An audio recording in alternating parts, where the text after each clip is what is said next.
గుత్తి వంకాయ కూర ఎలా వండాలో చూడండి. ఫస్ట్ ముక్కల్ని 4 భాగాలుగా చేసుకోవాలి. కోసుకొని ఉప్పు నీళ్ళు వేయాలి. మసాలా కారం అన్నీ దినుసులు వేసి అలా పట్టేయాలి.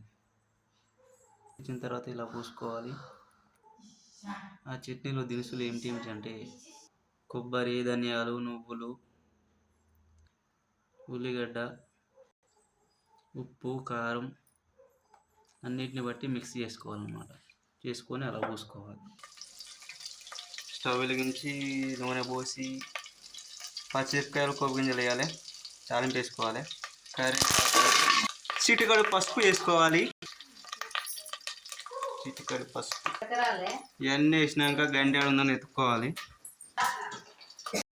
గంట లేకపోతే ఫస్ట్ స్టవ్ ఆఫ్ చేసుకోవాలి. గంట కోసం లేట్ చేయకుండా ఫస్ట్ ఇవన్నీ అందులో వేసుకోవాలి. మనం ముందుగా పెట్టుకున్న రెడీ చేసుకున్న డిష్ని దాంట్లో వేసుకున్న తర్వాత కాసేపు మగ్గనియాలి. గంట తెస్తానికి ఇంతసేపు పట్టింది. మీరు ఇలాంటివి చూసుకోకుండా అన్నీ ముందే జాగ్రత్తగానే పెట్టుకోవాలి, లేకపోతే మాడిపోతాయి అన్నమాట. తిప్పేస్తూ ఉండాలి. అప్పుడప్పుడు తిప్పేస్తూ ఉంటే ముక్క మంచిగా పడుతుంది అన్నమాట, మగ్గుతుంది. ఇంత చట్నీ మిగిలిందని బాధపడకండి. మళ్ళీ దీంతోనే ఎసరు వేయాలి. దాంట్లో వేసి ఉడికించాలన్నమాట.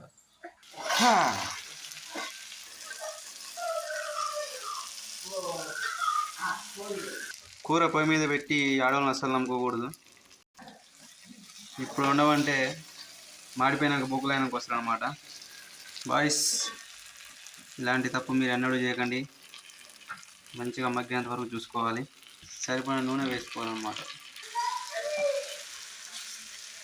ఇలా 10 నిమిషాలు ఉడికించుకున్న తర్వాత ముందుగా కలిపి పెట్టుకున్న చట్నీని